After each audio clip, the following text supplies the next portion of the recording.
안녕하세요. 생존스쿨 생존 가이드 꾸나입니다.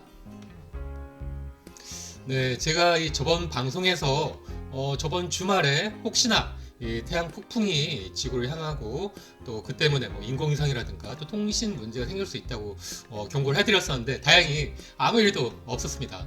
아마도 이 태양 폭풍이 지구를 살짝 비켜나간 것 같은데 정말 다행이죠. 큰 일은 없어야 되겠죠. 이번 주 주제는 이번 달부터일 수도 있어요. 전국에 있는 화물차들이 다 멈춰 쓰고 모든 물류, 운송이 멈춰 서는 물류 대란이 일어날 수가 있습니다. 이 중국발 요소수 대란인데요. 요즘 신형 디젤 차에는 배기가스 정화 장치용으로 이 요소수를 넣게 돼 있어요. 요소수가 없으면은 아예 시동이 걸리지 않거나 주행 중에 멈추거나 고장이 날 수가 있는데 대부분 요소 원료를 그동안 중국에서 수입을 했었는데 저번 달부터 거의 전면적으로 요소 중단이 됐다고 합니다.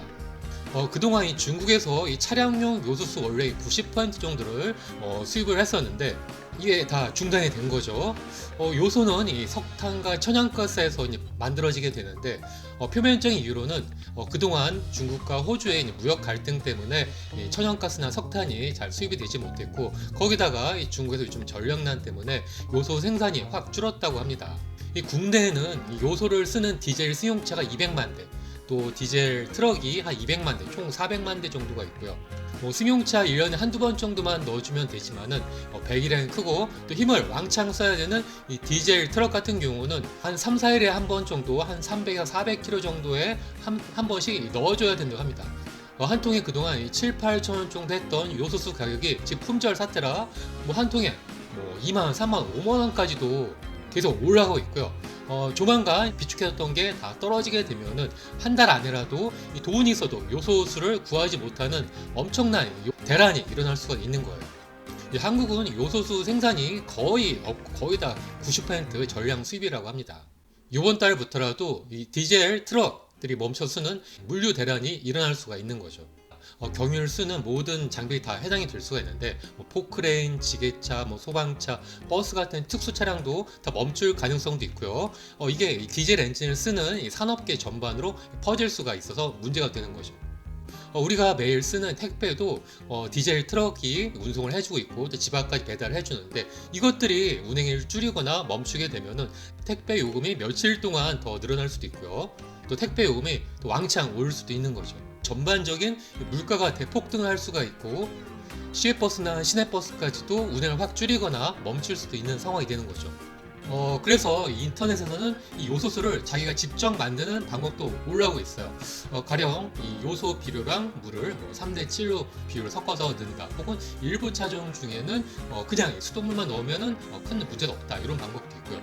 또 불법 튜닝점에서 이 요소수 장치를 제거를 하거나 센서를 끊기도 하고 여러 가지 방법이 나오고 있는데 이렇게 하면은 이 차량에 아주 비싼 요소 장치가 문제가 생기거나 고장이 날 수가 있는 거죠.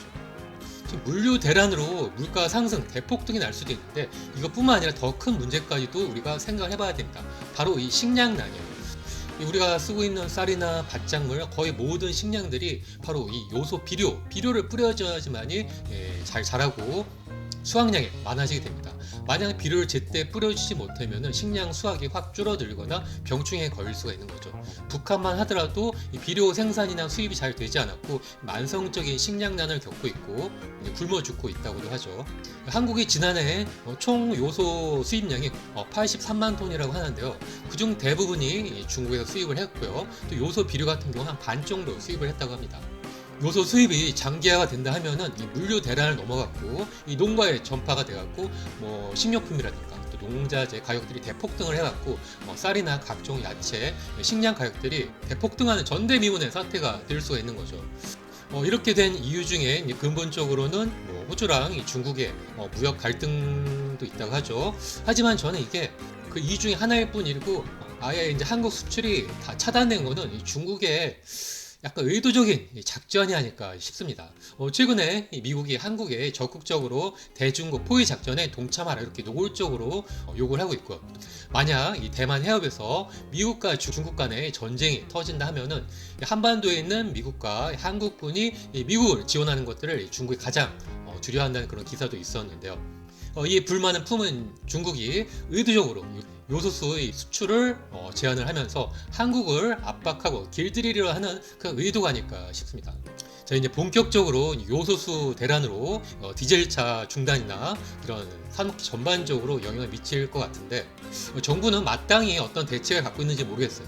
정치인들은 이번 사태가 단순하게 생각하지 마시고 디젤 차들이 멈추고 물류가 멈추는 아주 큰 재난 상황을 번질 수가 있고, 심지어 식량난으로도 갈 수 있다는 그런 사태까지도 염두에 두시고, 중국뿐만 아니라 전 세계에서 요소를 구하거나 한국에서도 요소 자체 생산하는 모든 방법들을 빨리 찾아야 되겠습니다. 앞으로도 이 요소수 사태가 어떻게 진행이 되는지에 대해서도 종종 말씀을 해드리도록 하겠습니다. 오늘 방송 들어주셔서 고맙습니다. 오늘 영상 재밌게 보셨나요? 재밌고 또 좋은 정보다 생각하시면 꼭 좋아요와 구독 버튼 눌러주세요.